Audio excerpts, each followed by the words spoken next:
చంద్రబాబు నాయుడు గారు ఎప్పుడు ముఖ్యమంత్రిగా ఉన్నా ప్రచారం మాత్రం ఆర్భాటం మాత్రం ఎక్కువగా ఉంటుంది. చిత్తశుద్ధి మాత్రం ఎప్పుడు కానీ కనపరచడు. ఏది కానీ కేవలం మాటలకు మాత్రమే పరిమితమవుతాడు. మరీ ముఖ్యంగా అబద్ధాలు వల్ల వేసే దాంట్లో అతన్ని మించిన నాయకుడు ఎవరు లేరు. అతనే సాటి. ఎవరు కానీ ఇక్కడ భారతదేశంలోనే ఎవరు కానీ లేరు. ఎప్పుడు ముఖ్యమంత్రి ఉన్నా కూడా రాయలసీమకు తీవ్రమైన అన్యాయం అనేది కూడా జరుగుతుంది. పేరుకు మాత్రం రాయలసీమ వాసిని నేను చెప్పుకోవడం, ఇక్కడ ఓట్లను కూడా కొల్లగొట్టుకునేది, కానీ చేసేది మాత్రం ఈ రాయలసీమకు మాత్రం శూన్యం. ఇప్పుడు మరీ ముఖ్యంగా ప్రతి దాంట్లో కూడా అభివృద్ధి విషయంలో కావచ్చు, లేకపోతే మరీ ముఖ్యంగా ఈ సాగునీరు కానీ తాగునీరు దాంట్లో మాత్రం మాటలకు మాత్రమే పరిమితమవుతున్నాడు. పెద్ద ఎత్తున నష్టపోతుంది. ఆ రోజు ఎన్టీ రామారావు గారు హంద్రీ నీవా అనేది కూడా తీసుకొని వచ్చేసి ఈ 4 జిల్లాలకు కూడా కావాలని చెప్పేసి హంద్రీ నీవా పథకం అని చెప్పేసి, అంతే హంద్రీ నీవా సుజల స్రవంతి అని చెప్పేసి అబద్ధ నామకరణం చేసి ఒక ప్రాజెక్ట్ రిపోర్ట్ కూడా తయారు చేసి పునాది రాయి వేసిన పునాది రాయికి మాత్రమే 5 సంవత్సరాలు కూడా పరిమితమైంది. ఆ తర్వాత వచ్చిన మరిచెన్నారెడ్డి గారు కావచ్చు, లేకపోతే ఇతర నాయకులు కావచ్చు, వారు కూడా రాయలసీమ జలాలు కృష్ణా జలాలు కూడా మళ్ళిస్తాం రాయలసీమకు అని చెప్పినారు, కానీ ఎక్కడ కానీ కాలేకపోయింది. తర్వాత 96లో చంద్రబాబు నాయుడు గారు మొట్టమొదటిగా ముఖ్యమంత్రి అయిన తర్వాత హంద్రీ నీవాను కూడా పెద్ద ఎత్తున కూడా ఇదే ఉరవకొండలో అక్కడ కూడా ఈ 40 టీఎంసీల సామర్థ్యంతో హంద్రీ నీవాను తీసుకొని వస్తాము. ఇది దాదాపుగా 4 జిల్లాల్లో కూడా ఇదంతా కూడా తీసుకొని వచ్చి సాగునీరు తాగునీరు కూడా ఇచ్చేసి భూగర్భ జలాలు కూడా పెంపొందించి రాయలసీమకు మేలు చేస్తామని చెప్పి ఎంతో ఆర్భాటం చేసి 99 ఎన్నికల వరకు కూడా ఒక్కటి అడుగు కూడా ముందుకు వేయలేని పరిస్థితి కూడా అందరికీ కూడా తెలిసిందే. మరొక మారు 99లో ఎన్నికల ముందు మేము 40 టీఎంసీలతో చేయం, మళ్ళీ 5 టీఎంసీలకు మాత్రమే కుదించేది, అంటే ఇతను ఎప్పుడు కానీ కుదించేది అలవాటు అనమాట. అంటే కేవలం తాగునీటి పథకంగా మాత్రమే తీసుకొని వచ్చి 5 టీఎంసీలు తీసుకొని వచ్చేసి ఈ రాయలసీమ అంతా కూడా తాగునీటి సమస్య లేకుండా చేస్తాం, తర్వాత ఆలోచిస్తామని చెప్పి 99 ఎన్నికల ముందు మరొక మారు కూడా ఇదే కూడా ఆత్మకూరులో అప్పుడు వచ్చి సింగనమల్ల నియోజకవర్గంలో ఉండే ఆత్మకూరు ఫౌండేషన్ వేసినప్పుడు, ఇప్పుడు రాప్తాడు నియోజకవర్గంలో ఉన్న ఆత్మకూరు దగ్గర 99 కంటే ముందు ఎన్నికల ముందు 4 నెలలు 5 నెలల ముందు కూడా 5 టీఎంసీలు కుదించి పథకం వేసి 99లో మళ్ళీ అతనే వారి పార్టీనే అధికారంలోకి వచ్చి ఆయనే ముఖ్యమంత్రి అయినా 2004 వరకు కూడా ఆ 5 టీఎంసీల హంద్రీ నీవా పథకాన్ని కూడా ఒక అడుగు కూడా ముందుకు వేయలేని పరిస్థితి కూడా కడకు ఆ రోజు ఇంజనీర్ల అధికారులే చెప్తా ఉండే. ఫౌండేషన్కి వేసిన రాయి ఖర్చులు కూడా మాకు అనేది కూడా చెల్లించుకోకుండా ఉన్నాడు ప్రభుత్వం అని చెప్పేసి కూడా చెప్తా ఉంది. ఆ తర్వాత రాజశేఖర రెడ్డి గారు, డాక్టర్ వైఎస్ రాజశేఖర రెడ్డి గారు 2004లో ఈ రాష్ట్రానికి ముఖ్యమంత్రి అయిన తర్వాత మరొక మారు 2005లో ఎక్కడైతే చంద్రబాబు నాయుడు గారు 96లో ఫౌండేషన్ వేశాడో ఉరవకొండ పోలీస్ స్టేషన్ పక్కనే 40 టీఎంసీలకు మళ్ళీ కూడా తిరిగి జీవో ఇచ్చి 5 టీఎంసీలని తీసుకొని వచ్చేసి పనులు ప్రారంభించడం కూడా జరిగింది. మాల్యాల దగ్గర నుంచి కూడా చేసేదానికి కూడా, కానీ అక్కడ వచ్చేసి చేయడము, తర్వాత వెంటనే కూడా దాన్ని తీసుకొని రావడము, అంతేకాకుండా చాలా ముందు చూపుతో డాక్టర్ వైఎస్ రాజశేఖర రెడ్డి గారు, ఎందుకంటే మాల్యాల దగ్గర కేవలం 848 అడుగుల వరకు మాత్రమే లిఫ్ట్ చేయొచ్చు అని చెప్పేసి 848 అడుగుల నుంచి 800 అడుగుల వరకు కూడా ఈ హంద్రీ నీవాకు నీటిని అందించాలని చెప్పి ఒక సదుద్దేశంతో ఎంతో ముందు చూపుగా ముచ్చుమరి దగ్గర నుంచి కూడా మళ్ళీ కూడా లిఫ్ట్ చేసేదానికి కూడా జీవో కూడా ఇవ్వడం జరిగింది. రాజశేఖర రెడ్డి గారు ఏదైతే 2005లో ప్రారంభించాడో ఆయన్నే స్ఫూర్తిగా తీసుకొని, ఆ రోజు మేము కూడా పార్లమెంట్ సభ్యులుగా ఉన్నాను, రఘువీరెడ్డి గారు కానీ దివాకర్ రెడ్డి గారు కానీ వాళ్ళంతా కూడా మంత్రులుగా ఉన్నారు, శైలనాథ్ గారు మంత్రిగా ఉన్నారు, ఈ జిల్లాలో ప్రజాప్రతినిధులు అందరూ కూడా కలిపేసి కూడా ఆయన యొక్క స్ఫూర్తితో మళ్ళీ కూడా ఆయన ఏదైతే అనుకున్నాడో దాన్ని కూడా తెచ్చి పెట్టాలని చెప్పేసి కూడా మేము పాదయాత్ర 2012 నుంచి ఈ రాయలసీమ జిల్లాలకు, ముఖ్యంగా అనంతపురం జిల్లాకు కూడా నీళ్ళు వస్తున్న విషయం అందరికీ కూడా తెలిసిన విషయమే. తర్వాత 2012 నుంచి 2014లో తెలుగుదేశం పార్టీ ప్రభుత్వం రావడం, దాన్ని కూడా ఏదో కూడా మేము చేస్తామని చెప్పి రాష్ట్రం విడిపోవడం, ఇవన్నీ కూడా జరిగిన విషయం కూడా అందరికీ తెలుసు. కానీ అక్కడ కూడా ఎదుగుబదు లేకుండా ఎక్కడైతే రాజశేఖర రెడ్డి గారు 2000 అంటే ముచ్చుమర్రులో లిఫ్ట్ ఇచ్చినాడో, ఆ ముచ్చుమర్రులో కూడా 12 పంపులు అనేది ఒకటే పారి కాకుండా 2015, 16 లేకపోతే 17 సంవత్సరము అక్కడ 3 పంపులు మాత్రమే చేసి, అంటే మాల్యాల 848 వరకు కొట్టిన తర్వాత నీళ్లు పంపింగ్ చేసిన తర్వాత మళ్ళీ తర్వాత 800 అడుగుల వరకు కూడా ముచ్చుమర్రి దగ్గర 3 పంపులు చేసుకొని వస్తే అప్పటి నుంచి మళ్ళీ ఇప్పుడు 12 పంపులు చేసే సామర్థ్యం కూడా వచ్చేసింది, అంతా వచ్చేసింది. కానీ 2019లో జగన్మోహన్ రెడ్డి గారు ముఖ్యమంత్రి అయిన తర్వాత కూడా తన తండ్రి యొక్క బాటలోనూ, తండ్రి యొక్క రాజశేఖర రెడ్డి గారి యొక్క స్ఫూర్తిని తీసుకొని కరువుకు నిలయమైన ఈ అనంతపురం కానీ లేకపోతే రాయలసీమ జిల్లాలు కూడా మేలు చేయాలని చెప్పేసి గాలేరు నగరి ద్వారా కూడా హంద్రీనీవాకి, ఎందుకంటే కర్నూలు, అనంతపూరు, కడప అంటే ఇప్పుడు అన్నమయ్య డిస్టిక్, తర్వాత చిత్తూరులో పుంగనూరు, కుప్పం వరకు కూడా నీళ్లు పోవాలి. కాబట్టి 500 కిలోమీటర్లు ఏకదాటిగా ముఖ్యంగా కడపకు అంటే అన్నమయ్య జిల్లాకు, తర్వాత చిత్తూరుకు కూడా పోవాలంటే కష్టం అని చెప్పేసి గాలేరు నగరికి హంద్రీనీవాను కూడా అనుసంధానం చేసి పైదిక్కు కూడా చేసి ఆ 2 నీళ్ళని అంటే కడప జిల్లాకు హంద్రీనీవా ద్వారా పోయేటి, చిత్తూరు జిల్లాకు పోయేటి కూడా అనంతపురము, కర్నూలు జిల్లాకే వినియోగించుకునేటట్టు కూడా జీవో ఇచ్చి గాలేరు నగరి ద్వారా కూడా పనులు కూడా అక్కడ పూర్తి అయితేనే పనులు కూడా తీసుకొని పోయేదానికి, కడప, చిత్తూరు తీసుకొని పోయేదానికి కూడా పనులు కూడా పెట్టి కొన్ని కోట్ల రూపాయలు కూడా ఖర్చు పెట్టడం కూడా జరిగింది. కానీ తిరిగి 2024లో అంతేకాకుండా ఆ రోజు కంటి వెలుక్కి అనంతపురం జిల్లాకు పర్యటనగా వచ్చినప్పుడు నేను ఒక అనంతపురం శాసనసభ్యుడిగా కూడా ప్రిసైడ్ చేస్తూ జగన్మోహన్ రెడ్డి గారికి, ముఖ్యమంత్రి గారికి రాయలసీమ జిల్లాలు మరీ ముఖ్యంగా అనంతపురం జిల్లాల యొక్క పరిస్థితి, తాగునీరు, సాగునీరు, కరువు, ఇవన్నీ కూడా పరిస్థితి, రాజశేఖర రెడ్డి గారు ముఖ్యమంత్రిగా అనుకున్నప్పుడు 3850తో ప్రారంభించిన హంద్రీనీవాని 11-12,000 క్యూసెక్కుల వరకు కూడా పెంచి సస్యశ్యామలం చేసి, ఏదైతే వరద అనేది కూడా శ్రీశైలానికి ఉండేది కేవలం 40 రోజులే కాబట్టి 40 రోజుల్లోనే 40 టీఎంసీలు కూడా ఎత్తిపోసి రాయలసీమ జిల్లాలకు అందించి, ఇంకా కూడా నీరు గన లభ్యత అనేది కూడా ఉంటే శ్రీశైలంలో అదనంగా కూడా తీసుకొని రావాలి.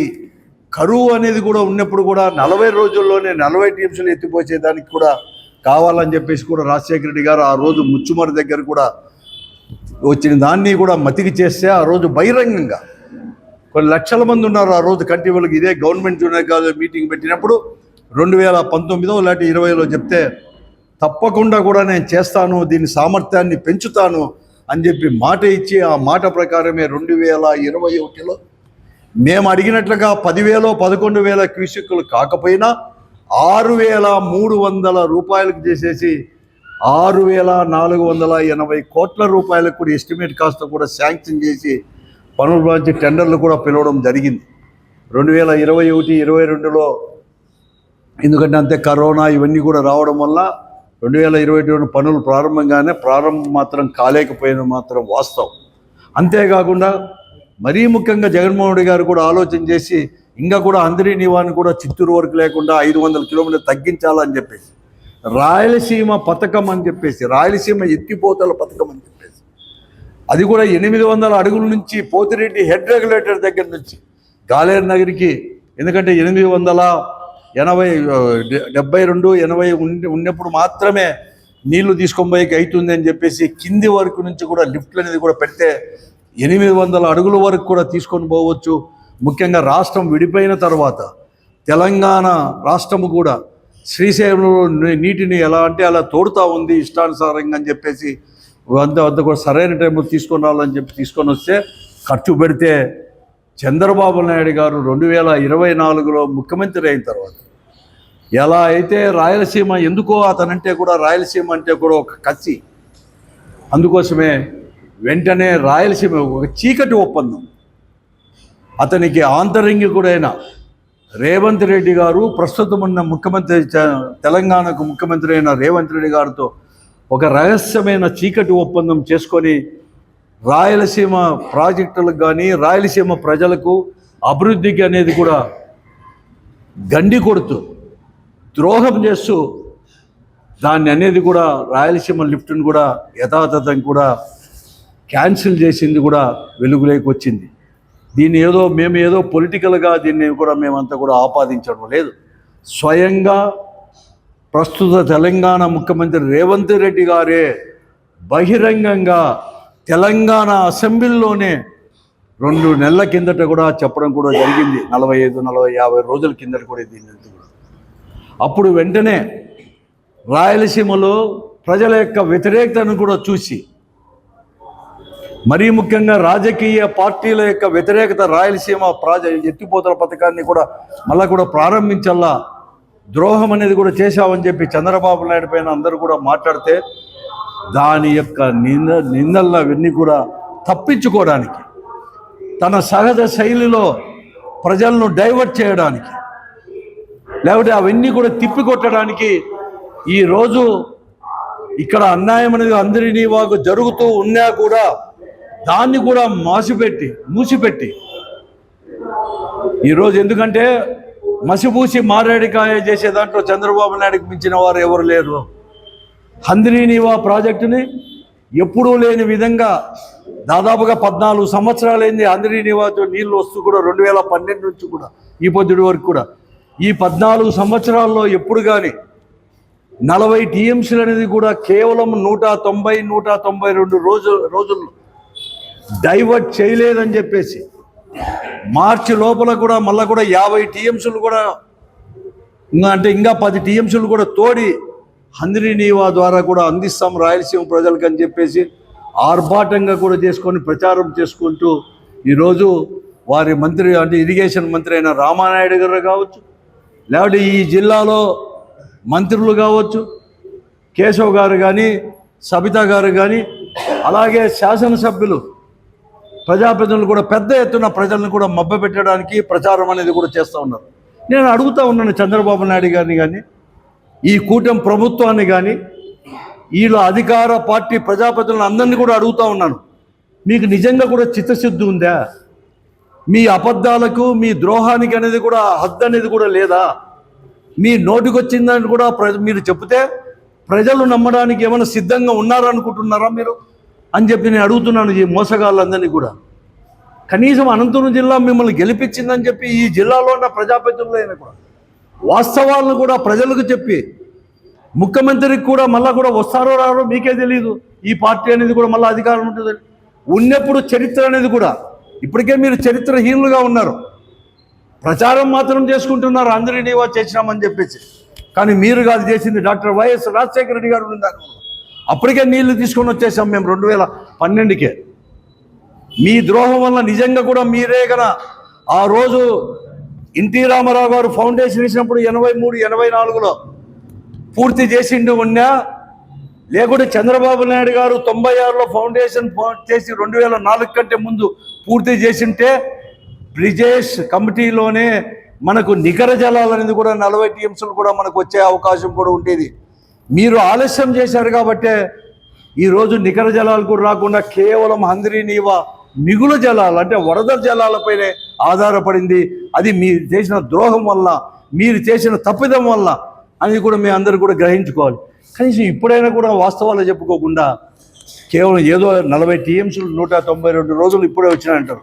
ఇప్పుడే కాదు, అతను ముఖ్యమంత్రిగా ఉన్నప్పుడు 2014 రాష్ట్రం విడిపోయిన తర్వాత కూడా అంటే 2012-13లో 1 టీఎంసీ 11 అంటే 1.11 టీఎంసీ వస్తే ఈయన ముఖ్యమంత్రి అయిన తర్వాత కూడా 16-17లో కూడా 38.5 టీఎంసీలు వచ్చినాయి. ఎందుకంటే అక్కడ మాల్యాల్లో కూడా మళ్ళీ కూడా రాజశేఖర్ గారు ఇచ్చిన జీవోని 3 పంపులు పెట్టాడు కాబట్టి అంతవరకు కూడా వచ్చేసాయి. 17-18లో 34 టీఎంసీలు వచ్చినాయి. 18-19లో చంద్రబాబు నాయుడు ముఖ్యమంత్రిగా ఉన్నప్పుడే 39.36 టీఎంసీలు, అంటే దాదాపుగా 40 టీఎంసీలు కూడా వచ్చేసాయి. అలాగే జగన్మోహన్ రెడ్డి గారు ముఖ్యమంత్రి అయిన తర్వాత కూడా 19-20లో కూడా 47.34 టీఎంసీలు, అంటే మాల్యాల అది అయిపోయిన తర్వాత ముచ్చుమరి ఇవన్నీ కూడా లిఫ్ట్ చేసిన దానివల్ల 47-34 టీఎంసీలు.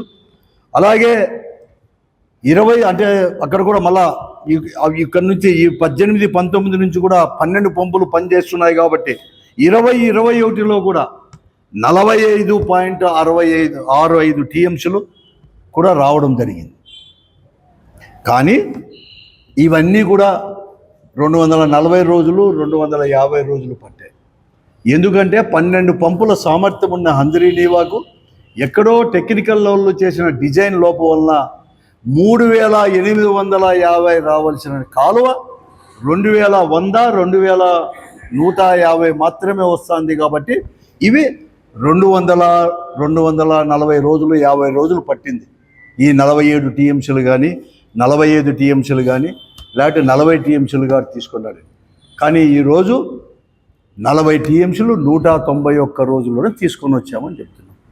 కానీ ఒకటి ఆత్మ పరిశీలన చేసుకోమని చెప్పి నేను అడుగుతా ఉన్నాను ఈ కూటమి నాయకులకు, ముఖ్యమంత్రి చంద్రబాబు నాయుడు గారికి, ముఖ్యంగా రాయలసీమలో ఉండే ప్రజాప్రతినిధులు అందరికీ కూడా, మంత్రులు కావచ్చు వాళ్ళంతా కూడా, మీరు 3850 అనేది కూడా మీరు పెద్ద ఆర్భాటంగా మీరు చెప్పుకుంటారు.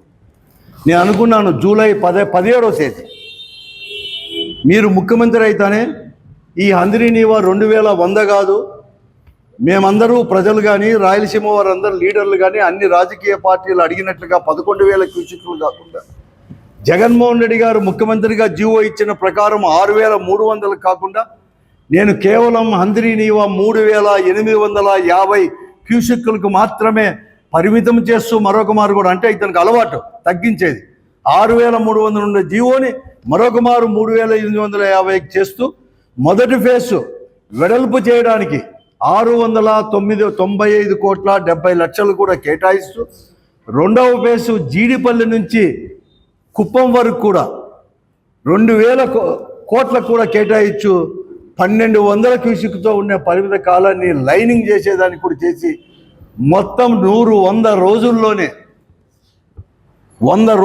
మరి రికార్డ్ బ్రేక్ వాళ్ళు చెప్పేది, ఇది నా మాట కాదు, 100 రోజుల్లోనే 3,000 కోట్లకు పైబడి కూడా ఖర్చు పెట్టాం. మేము ఖర్చు పెట్టి ఆర్భాటంగా 3,850 క్యూసెక్కులతో తీసుకొని వస్తున్నాము అని చెప్పేసి కూడా పెద్ద ఎత్తున ప్రచారం చేసి 6 నెలల్లో కేవలం మేము 40 టీఎంసీలు తీసుకొచ్చినామంటారే, ఒక తూరి మీకు లెక్కలు రావా అని అడుగుతున్నాం.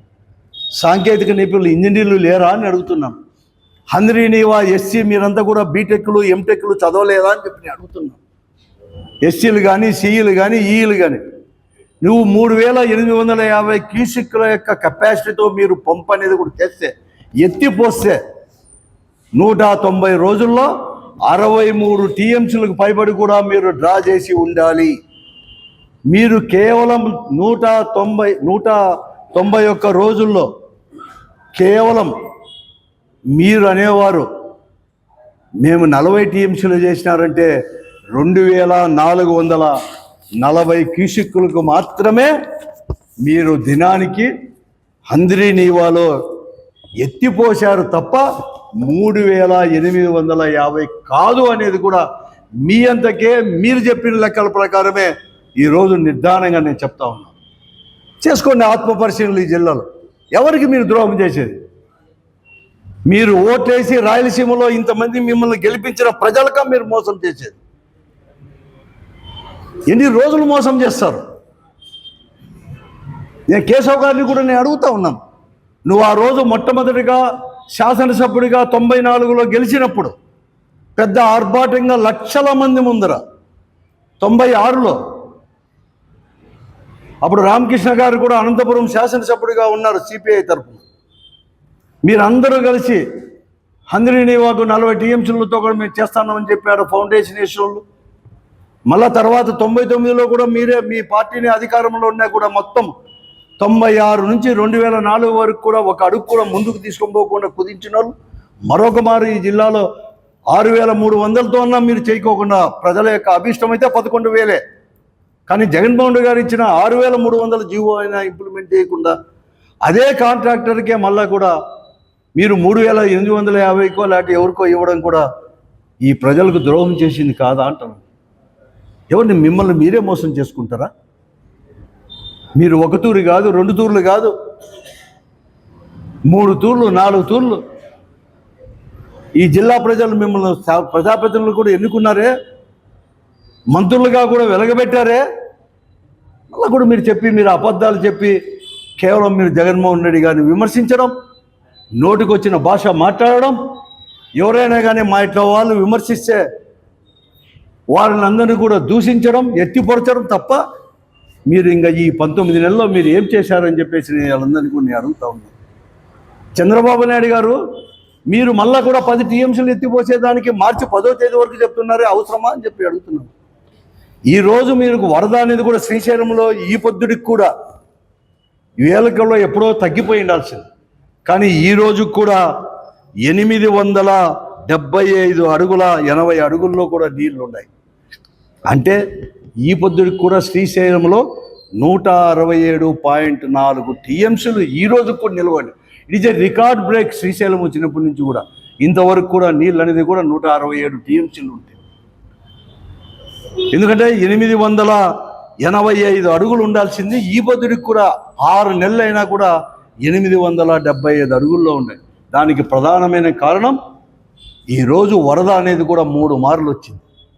నవంబర్లో కూడా వరద వచ్చి శ్రీశైలం కూడా పొంగి పారేది ఒకటైతే, రెండోది మన దురదృష్టం కొద్దీ తుంగభద్రలో గేట్ అనేది కూడా పోవడం, తుంగభద్రలో 80 టీఎంసీల కంటే కూడా ఎక్కువ నిలబెట్టుకోవడానికి అవకాశం లేకపోవడం, 1 నెల నుంచి అక్కడ రిపేరు, ఒక 30 రోజుల నుంచి కూడా అక్కడ పూర్తిగా గేట్లను తీసేసి కొత్తగా గేట్లను పెట్టేది కూడా ప్రారంభించడం. దీనివల్ల తుంగభద్రలో కూడా నవంబర్లో కూడా వరద వచ్చింది కాబట్టి తుంగభద్రకు ఆ నీళ్ళన్నీ శ్రీశైలానికి రావడం వల్ల ఈరోజు ఇప్పటికి కూడా ఇంకా అక్కడ 167 టీఎంసీలు ఉన్నాయి. కానీ మీ యొక్క గొప్పతనం కాదు, లేకుంటే ఎవరో కాదు, ఒకరికి దురదృష్టం తుంగభద్ర డ్యాంలో గేటు పోవడం, ఒకరికి ఇక్కడ నీళ్ళు వచ్చినాయని చెప్పుకోవడానికి. కానీ ఆ అవకాశాన్ని మీరు ఉపయోగించుకొని ఈరోజు ఇంకా కూడా మార్చి వరకు కూడా దీన్ని ఎత్తి పోసేకి అవకాశాలు ఉన్నాయి. కాబట్టి 50 టీఎంసీలు కాదు కదా, ఇప్పుడు 40, ఇంకో 10 కాదు కదా, ఇంకా 20-30 టీఎంసీలు కూడా మీరు 3,850తో చేసే అవకాశాలు దాన్ని కూడా గండి కొడతానే దాన్ని మీరు ఒకటి జ్ఞప్తి చేస్తాను. నన్ను ఈరోజు కూడా ఈ కూటమి నాయకులకు కానీ ఈ ప్రభుత్వానికి చంద్రబాబు నాయుడు నేను అడుగుతా ఉన్నాను. ఎందుకంటే ఎప్పుడైనా కానీ శ్రీశైలం అనేది కూడా ఈరోజు ఉమ్మడి ప్రాజెక్ట్. మరీ ముఖ్యంగా రాష్ట్రం విడిపోయిన తర్వాత తెలంగాణకు దిగువన ఉండేది. మనం 848కు మాత్రమే కొట్టుకోవచ్చు నీళ్లు. ఈ పొద్దు పోతిరెడ్డి రెగ్యులేటర్ కావచ్చు, దీనికి కావచ్చు, అంటే ఒక ముచ్చుమరి దగ్గర కాబట్టి 800 కొట్టచ్చు. కానీ అనేకమైన ప్రాజెక్టులు, విద్యుత్ ఉత్పత్తి, ఇవన్నీ కూడా తెలంగాణకు అనేది కూడా ఈరోజు కూడా ఉంది. ఈ తెలంగాణకి ఎప్పుడు కానీ ఈరోజు 875 అడుగులు ఉండేది, 800 అంటే 798 అడుగులకు వస్తే చాలు విద్యుత్ ఉత్పత్తి అనేది కూడా ప్రారంభిస్తుంది. 800 అడుగులకు వస్తే చాలు మరొక మారు కూడా మళ్ళీ కూడా వాళ్ళు పంట కాలువలకు కూడా నీళ్ళు ఇస్తారు. అంటే రాబోయే ఇంకొక నెల లోపల అది ఖాళీ అవుతుంది, మార్చి లోపల కూడా. ఇప్పటికే అనేకమైన ప్రాజెక్టులు రాయలసీమకు నువ్వు నిలబెట్టి, కానీ తెలంగాణ వాళ్ళు ఇప్పుడే కొత్తగా కూడా డిపిఆర్, అనేకమైన ప్రాజెక్టులు కూడా కొత్త కూడా డిపిఆర్ అనేది కూడా వచ్చేసింది. దాదాపు 8 ప్రాజెక్టులు, కొత్త ప్రాజెక్టుకి డిపిఆర్ కూడా వచ్చేసింది. అందుకనే అడుగుతాను, రాయలసీమకు ద్రోహం చేయకుండా రాయలసీమ ప్రాజెక్టు ప్రారంభించు. ఇక్కడ కూడా అందరి నీవాను కూడా 11,000 క్యూసెక్కులో 10,000 క్యూసెక్కులు కూడా పెంచు. చంద్రబాబు నాయుడు గారు నాకు తెలిసినంతవరకు మీ వారే చెప్తా ఉన్నారు, మీ పార్టీ అధికారంలోకి వచ్చిన నేను ఇంకా ముఖ్యమంత్రిగా ఉండను, ఇంకా మీ కొడుకో ఎవరికో ఇవ్వాలని చెప్పి నీ ఉంది. కానీ నువ్వు ఇంత పెద్ద ముఖ్యమంత్రిగా, ఇన్ని సంవత్సరాలు ఉండే ముఖ్యమంత్రిగా చెప్పుకునే వాళ్ళు చరిత్రహీనులుగా మాత్రం కావద్దు, అవకాశాన్ని సద్వినియోగం చేసుకో చంద్రబాబు నాయుడు గారు అని చెప్పి నేను అడుగుతా ఉన్నాను. ఎందుకు ద్రోహం? ఎవరి కోసం ఈ ద్రోహం చేసేది? 14 సంవత్సరాలు అయింది అందరి నీళ్ళు వస్తూ.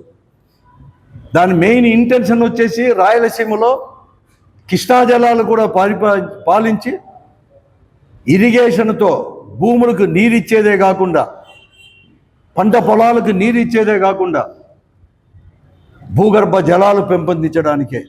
అందుకోసమే భూగర్భ జలాలు పెంపొందించడంతో పాటు 6,03,000 ఎకరాలకు ఆయకట్టు అనేది కూడా ఇవ్వాలని చెప్పి అతని మెయిన్ ఇంట్రెస్ట్. హంద్రీ నివాకు 80,000 ఎకరాలు, 1,00,000 ఎకరాలు కర్నూలు జిల్లాకు వస్తే 3.5 లక్షల ఎకరాలు.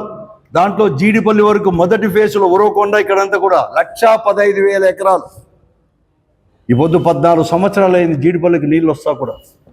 1,15,000 ఎకరాలు. మిగతాది సెకండ్ ఫేజ్ జీడిపల్లి నుంచి కిందికి మన జిల్లా దాటేంత వరకు కూడా 2,70,000 అంటే 3.5 లక్షల ఎకరాలు అనంతపురం జిల్లాకు. మిగతా 1,00,000 ఎకరాలు కడప, చిత్తూరు జిల్లాకి ఇవన్నీ తీసుకొని వచ్చి భూగర్భ జలాలు పెంపొందించి ఇంతవరకు 1 ఎకరాకు కూడా ఇవ్వలేదు. డిస్ట్రిబ్యూటర్ల క్వశ్చనే లేదు. 2014లో ముఖ్యమంత్రి అప్పుడైనప్పుడు కానీ ఇప్పుడు కానీ ఎక్కడికైనా డిస్ట్రిబ్యూటర్లు చేయలేదు. డిస్ట్రిబ్యూటర్లు అంటే పిల్ల కాలువలకు కేవలం నీళ్లు పారుతూ ఉన్నాయి. గొప్పలు చెప్పుకుంటున్నారు భూగర్భ జలాలు పెంపొందిస్తామని. మళ్ళా భూగర్భ జలాలకు పెంపొందించేదానికి కూడా గండి కొడుతూ ఈరోజు జీడిపల్లి నుంచి కుప్పం వరకు కూడా మీరు కూడా లైనింగ్ కూడా తీసుకోవడం 2,000 కోట్లు ఖర్చు పెట్టి అంటే భూగర్భ జలాలు పెంపొందించేది గడ్డి కొట్టారు.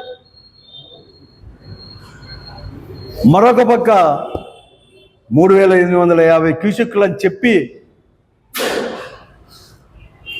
కేవలం 2,400 2,600 క్యూసెక్లు మాత్రం తీసుకొని వచ్చేదాంట్లో అర్థమేమని చెప్పి దీనికి ఆన్సర్ అందేవారు చెప్పాలా ముఖ్యమంత్రి చంద్రబాబు నాయుడు గారు, రాయలసీమ వాసి కాబట్టి. అలాగే ఈ జిల్లాలో ప్రజాప్రతినిధులు, రాయలసీమలో ప్రజాప్రతినిధులు, మరీ ముఖ్యంగా ఇంజనీరింగ్ అధికారులు కూడా చెప్పాలి, ఎందుకు మీరు డ్రా చేయలేకపోయారు 3,850? ఎక్కడ ఉంది? పేరుకు మాత్రం వెడల్పు చేసినారా? 116 కిలోమీటర్లు జీడిపల్లి వరకు మాల్యాల దగ్గర నుంచి. ఈ 3,000 కోట్లు ఎవరు జోబు లేకపోయాయి? లేకపోతే ఈ జిల్లా ప్రజాప్రతినిధులు అయినా, లేకుంటే ఇక్కడ ఉండే ముఖ్యమంత్రి గారు, లేకపోతే అధికారులు అందరూ కలుసుకొని పంచుకొని తిన్నారా? ఎవరిది 3,000 కోట్లు? కేవలం 30 రోజుల్లోనే 90 రోజుల్లోనే మేము చేసినామని చెప్పి సంకలు గుర్తుకునే వాళ్ళు 100 రోజుల్లో ఇన్ని వేల కోట్ల రూపాయలు దుర్వినియోగం కాదా? ఓ దిక్కేమో రాయలసీమ ప్రాజెక్టుకు సమాధి అనేది కూడా మీరు చేసి ప్రాజెక్టుకే ఎత్తిపోతల పథకానికి, ఇంకొక వైపు ఇక్కడ భూగర్భ జలాలు పెంపొందించుకోకుండా సీల్ చేసి ఇంకొక దిక్కు ఇవన్నీ కూడా చేసి దుర్వినియోగం చేశారే. దానికి ఆన్సర్ చెప్పండి, అంతేగాని మమ్మల్ని ఏదో విమర్శించొద్దండి. ఎక్స్ప్లెయిన్ చేయండి ప్రజలకు ముఖ్యమంత్రి చంద్రబాబు నాయుడు గారు. ఎందుకంటే నువ్వు జూలై 17వ తేదీ మాల్యాల దగ్గర కూడా 3,850 క్యూసెక్లు కూడా మేము పెంచినామని చెప్పేసి ఎత్తిపోతలు ప్రారంభించినావే. మరొక మారు కూడా 2012 ఫిబ్రవరిలోనే ప్రారంభించిందాన్ని మరీ ప్రారంభించినావు. అప్పుడు 2,100కే వస్తుంటాయి, 3,850 చేశాం, కానీ రాలేదు. నేను సాక్ష్యాలతో నేను చెప్పాను.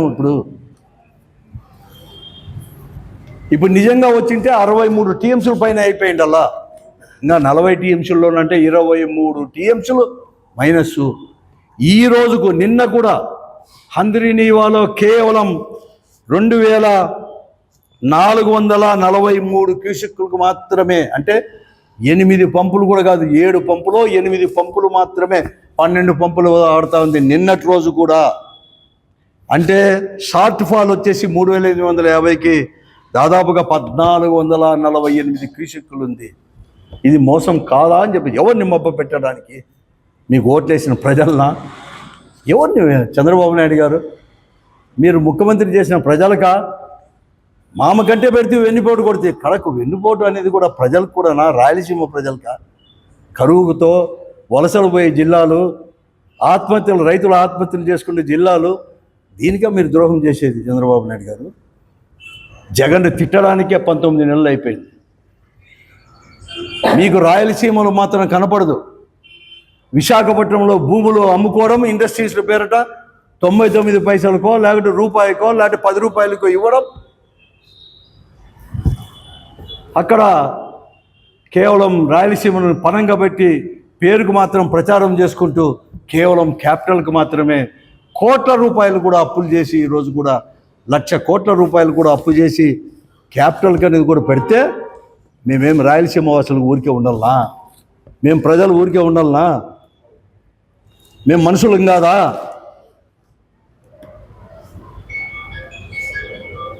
ఏమనంటే రాజకీయంగా తీసుకొని వైఎస్ఆర్ కాంగ్రెస్ పార్టీని విమర్శించడం, లేకుంటే మీరు ఉండేప్పుడు ఏమి చేస్తామని చెప్పడం. జగన్మోహన్ రెడ్డి గారు ఉండింది 5 సంవత్సరాలే ముఖ్యమంత్రిగా, రాజశేఖర రెడ్డి గారు ఉండేది 5 సంవత్సరాలే ముఖ్యమంత్రిగా ఉండేది. కానీ మళ్ళా 5 సంవత్సరాలు కూడా వచ్చిన ముఖ్యమంత్రులు కూడా రోసయ్య గారు కానీ కిరణ్ కుమార్ గారు కానీ రాజశేఖర గారి స్ఫూర్తితో దాన్ని కొనసాగించి 2012లో అందరి నియోజక ద్వారా కృష్ణా జిల్లాలు ఇచ్చారు రాయలసీమకు. జగన్మోహన్ రెడ్డి గారు 5 సంవత్సరాల్లోనే పెద్ద ఎత్తున కూడా దీన్ని పెంచడానికి కానీ రాయలసీమ ఎత్తిపోతుల దగ్గర అక్కడ తీసుకొని పోవడానికి కానీ కర్నూలు, కడప, చిత్తూరు జిల్లా తీసుకోవడానికి అనేకమైన ప్రయత్నాలు చేసి ఖర్చు పెడితే నువ్వు ఈరోజు గండి కొడుతూ 14 సంవత్సరాలు 16 సంవత్సరాలు ముఖ్యమంత్రి అని చెప్పుకుంటే నీవు సిగ్గు లేదా అని చెప్పి నేను అడుగుతా ఉన్నాను. ద్రోహానికి కూడా అంతం లేదా అని నేను అడుగుతా ఉన్నాను చంద్రబాబు నాయుడు గారు. 19 నెలలైనా ఉండేది కూడా మీరు 3 సంవత్సరాల కంటే ఇంకెక్కువ ఉండలేరు. మీకు ఒకవేళ మళ్ళీ ప్రజలు అధికారం ఇస్తే మళ్ళీ తర్వాత వస్తారు. కానీ ఎన్ని రోజులు మా పైన మాత్రమే విమర్శలకు మాత్రమే పరిమితమవుతారు చంద్రబాబు నాయుడు గారు.